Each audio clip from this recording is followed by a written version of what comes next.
Hello everybody, welcome back to Moose Villa Off Grid. We've got a bit of snow up here. Had a blizzard go through that impacted upper peninsula of Michigan and also the lower peninsula.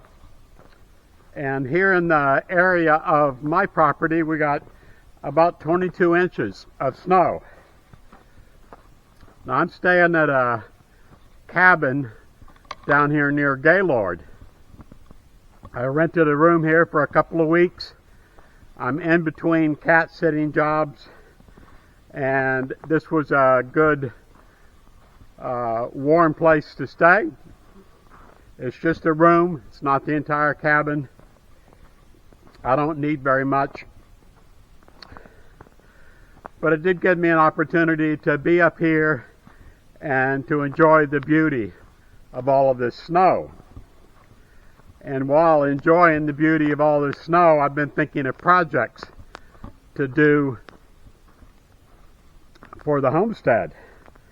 And all of this snow reminded me of the need to keep warm. And living off grid, you usually use a wood stove to keep warm.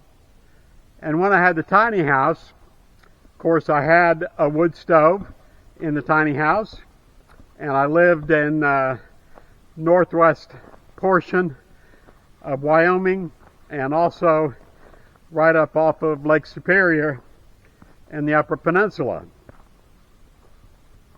Both areas that get cold and have plenty of snow. So I had plenty of experience working with this kind of weather. And one of the things I had built for myself was called a Sawbuck.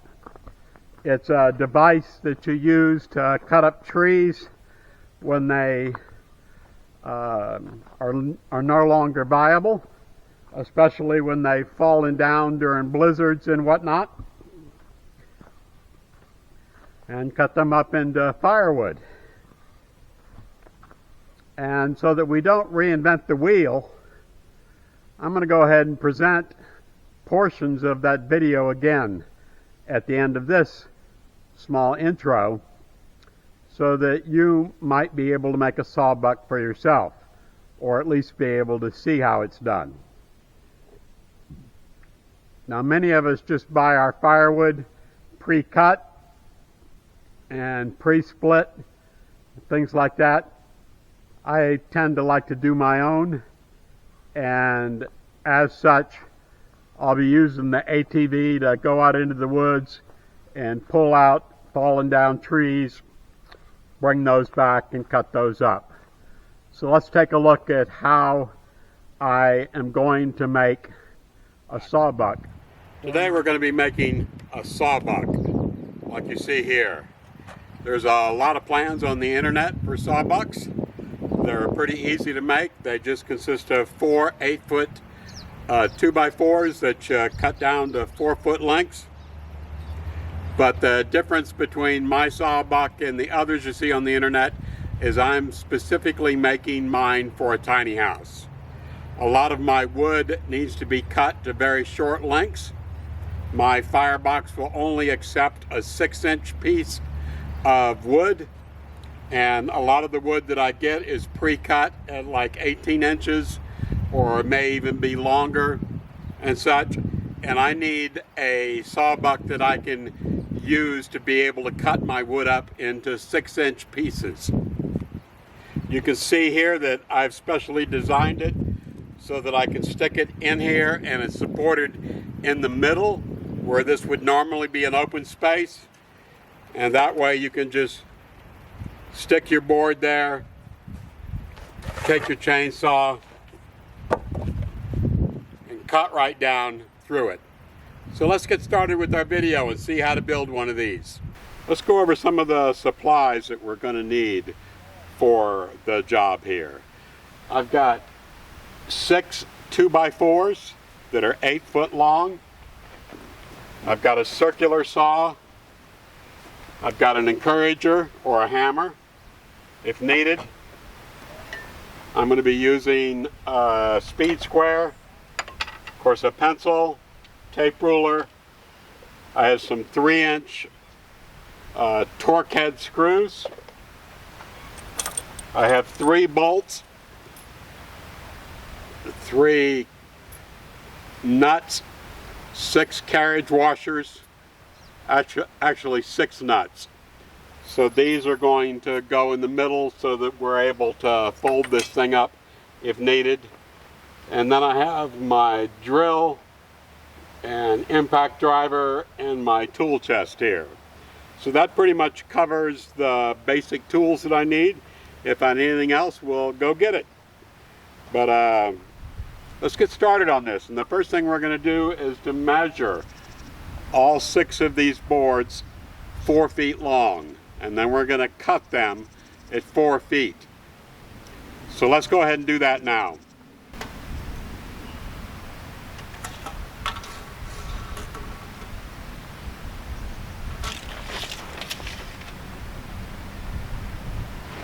Okay, I have the 6 boards all measured at 4 feet long. Now I'm going to cut these, and I'm going to do this off camera because it's kind of noisy. And then as soon as we come back, we'll go on to the next step. On every one of these boards, you want to measure down 18 inches.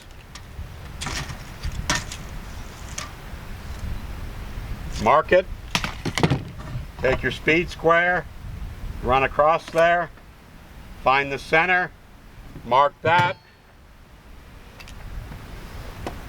and then take your 3/8 inch drill and drill every one of these boards.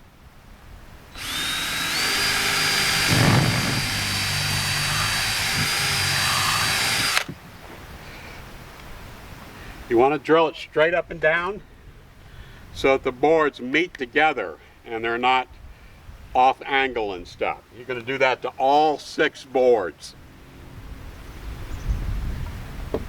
Then we're going to attach these boards together.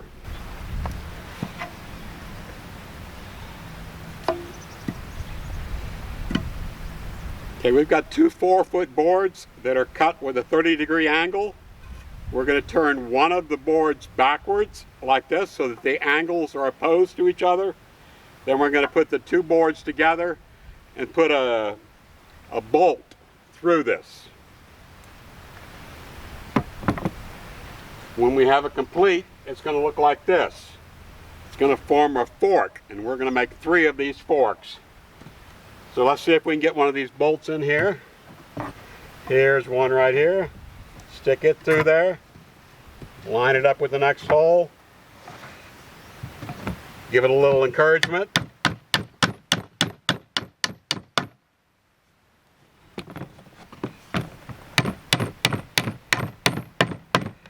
You know what I did? I forgot the washer. When you get old like this, brain doesn't always remember everything. You think a job's going to take an hour? You better double it.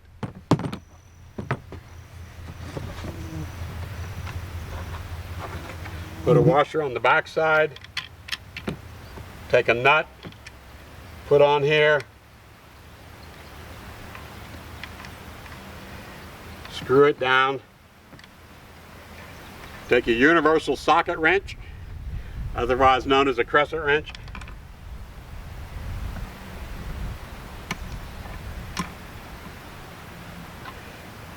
Make that bolt just a little more than hand tight. Maybe a little more than that, because you don't want this thing to be flopping around. But you don't want it so tight that you can't move the boards. Then I put another nut on here. And this other nut is going to lock this first nut down.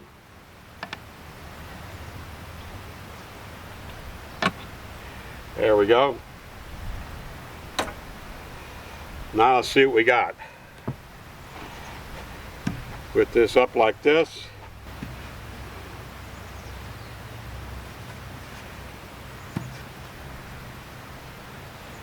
That's our second V. Now I'm going to do this one more time. make up the third V, and we'll be right back with you.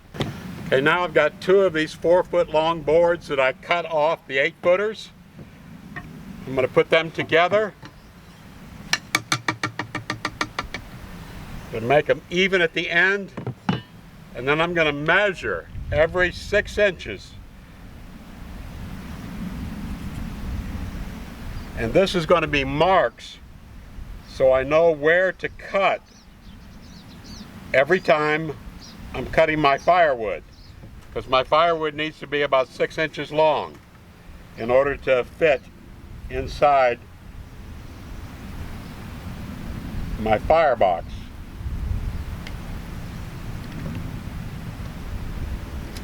Okay,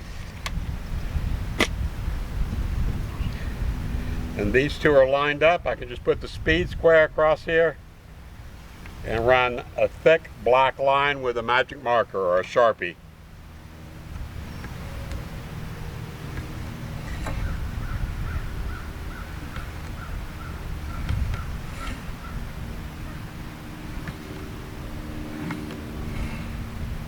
Okay, my camera died in the middle of this, so I'm going to just describe what I did. I had these 4-foot boards that were cut off from these 8-foot boards. And as I described in the video, I've made a mark every 6 inches. And these are the places where I'll cut the boards when I stick the wood in here to be cut with a chainsaw. I just took and attached these onto each side of these V uprights. You can see they're only screwed into the V uprights here, and it makes it extremely sturdy. I could stand on this, sit on this. I could probably do gymnastics on this. Well, maybe 40 years ago I could have. So these are the boards that I stuck on while the battery had died. So let's rejoin the rest of the video where I'll show you how I put these on. Okay, I have 2 2x4s left, and I'm going to cut a couple of V's to put in here because my wood is pretty small and something like this just falls through. I sometimes get cut wood like this, other times I get long logs, but when I get a cut piece of wood like this, I don't want it falling through, so I'm going to put another V in here, and I'll put another V in over here. And I've measured off about how much I need, and I think it's 14. So I'm going to measure these 2 boards at 14 inches and cut off a couple of V's.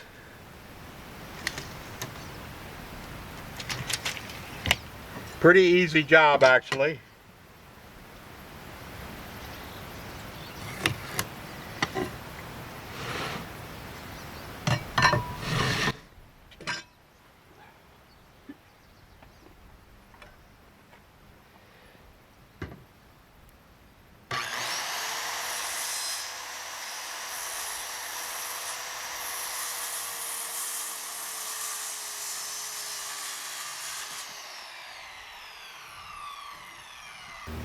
Okay, now I'm going to measure up 8 3/8 and put a pivot point in these boards. And try and find the center.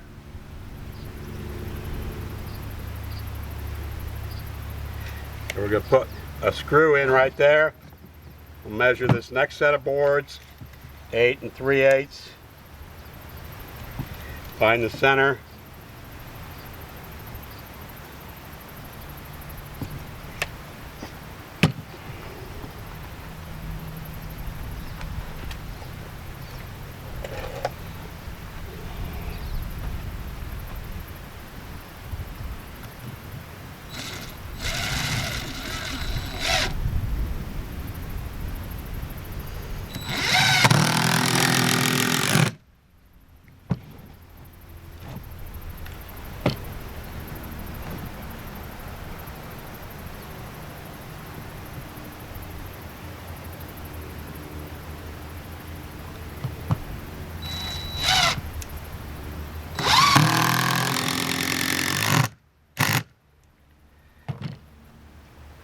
Okay, so we have a couple more boards here, and these are going to go inside this space here.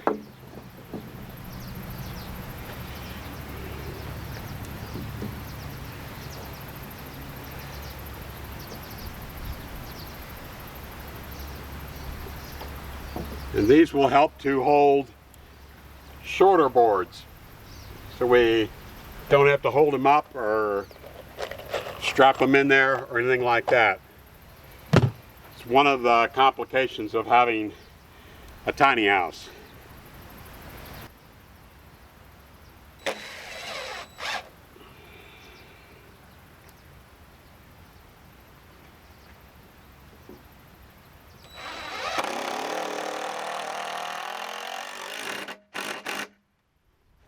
Okay, so I have the other two that I need to make to install in here, but I don't think you need to sit here and watch all of that. It gets kind of boring after a while, but this gives you an idea of my Sawbuck and how it works. You take your board, even if it's a cut board and it's very short, you stick it in here, you line it up with the outside of this board, and then you cut at every one of these marks. So I would cut right here. Move my board over again, cut again. If I have longer boards, say that go the full length of this thing, I could just cut, cut, cut, again, again, again, again. And then it would be a real easy job. I'm going to put the other V right here, so that way I can continue cutting all the way across. I hope you guys enjoyed that. I enjoyed watching it again and seeing some of the ideas. The wood stove I'm going to have in the new house is going to be quite a bit larger than the one I had in the tiny house. The tiny house was about 160 square feet, and the new house will be about 600 square feet. So I'll have more of a conventional type of wood stove that will use logs that will be somewhere in the neighborhood of 14 to 18 inches long, as opposed to the 6 inches long that I used to use in the tiny house wood stove. But that's easy enough to do. You just adjust how long you cut your pieces of wood on the Sawbuck. I won't have to have all of those extra support pieces in between to be able to cut 6-inch logs. So thank you so much for joining us here on Mooseville Off Grid. I hope you've enjoyed it. If you would, please give us that thumbs up icon, or like a roo as I like to call it, and we'll see you back here again very soon. Thank you so much. I wish you all happy Thanksgiving and happy holidays. Goodbye.